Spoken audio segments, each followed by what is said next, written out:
Now we'll cover this PowerPoint presentation.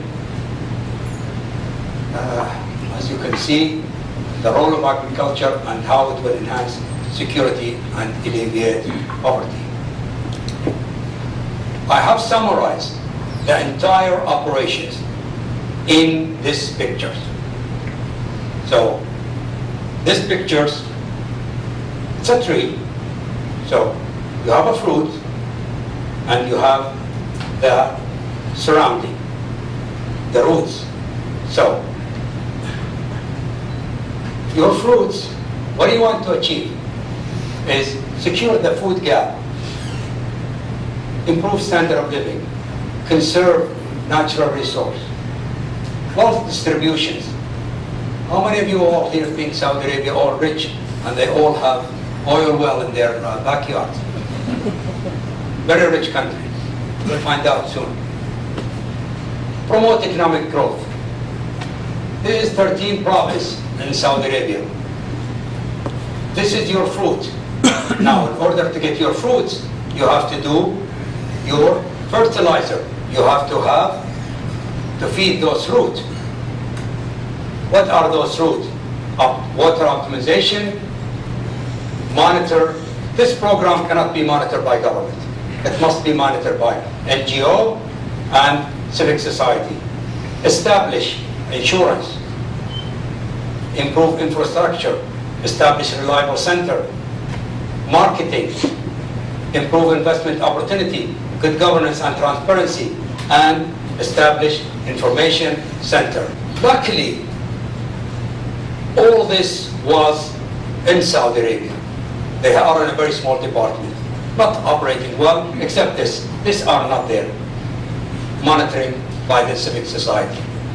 After the beginning of this year, after the Arab, they call it in America Arab Spring, we like to call it Arab Revolutions, things have changed. All governments, it's either they change or they will be changed. So when you talk about all these programs, those programs, they will talk to you forever. Now the government said, wait a minute, how much are you talking about? I said, oh, very little amount. We're only talking about $4 or $5 billion. Sorry, $4 or $5 billion. No problem, just let's get it. And now they have just started a $2 billion programs a few months ago in social agriculture. I'm wearing two hats here. You will see only, for now, you will see the hat of the social agriculture to enhance security, alleviate poverty. Then I will switch gear and I will go to another hat as commercial agriculture. Well, we got 4 pillars, which is food securities, and those are the 4 pillars of the food security. And this is really, there is a 200 meanings of food security, but we take that definitions, which is the most well-known definitions of food security, and we will go with that. Economic growth, that's the second pillar of the agriculture development strategies.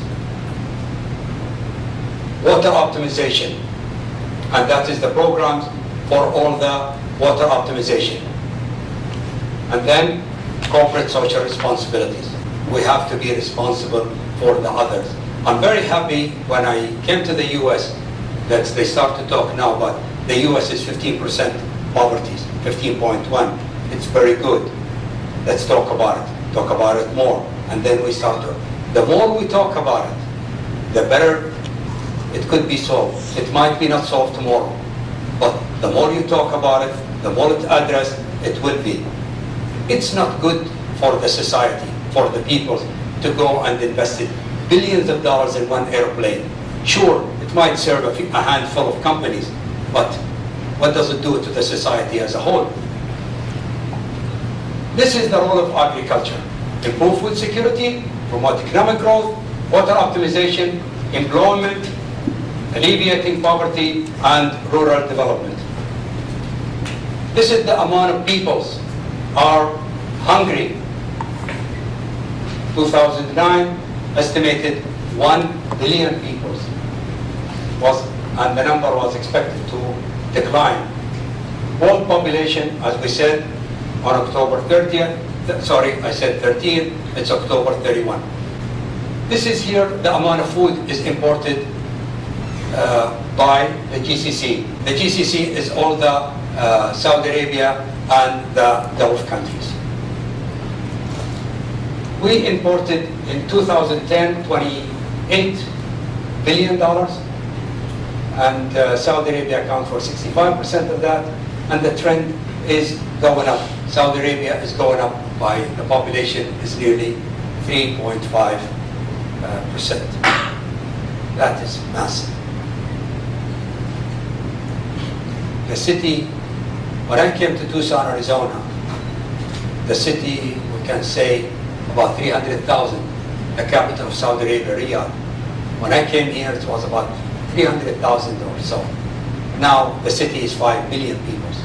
So you could see the growth. Well, how are we going to manage this food security problem? Food security needs progressive policy. Action must not only increase agricultural production, but also boost income, to reduce poverty, and rural area where most of the poor live. It's so easy for a politician to make you happy and build you a road or a bridge in the city, $2-3 billion. Wow, you got more votes. But to build in a village somewhere in the middle of nowhere, to build a road for them for $10 million, it's not a good idea to vote. And same in Saudi Arabia. We don't have voting there, represented government, but they don't have the pressure to make the people of the city happy, but there is no pressure from the rural area. We got to be more careful. We got to develop those people there. You know, they need hospitals, they need roads, and they got to be paid more attention to. What else we need to do? We need to have a better safety net and access family, promoting of education, reducing the exposure to the market volatilities. Yes, in here I'm talking about social agriculture, but the industrial world, the US, Europe, Australia, we can use the market drive instrument, derivatives, to take options. Not to take options to make money on speculation. No. Saudi Arabia needs 3 million tons of wheat. We have to take a hedge a position on the amount we need to reduce your exposures. We must have to increase our storage facilities. Some of the countries, because food security is the political aspect of agriculture. And most of these countries will not have facility to start. They will not have money finance for storage because the world needs to control you and not to have food. If you play with us, we don't give you food and then make your life miserable. Some of the countries like Egypt, they don't have much facilities for storage. We must depend very heavily in technology. GMO is our future. GMO, water management is really our future for that.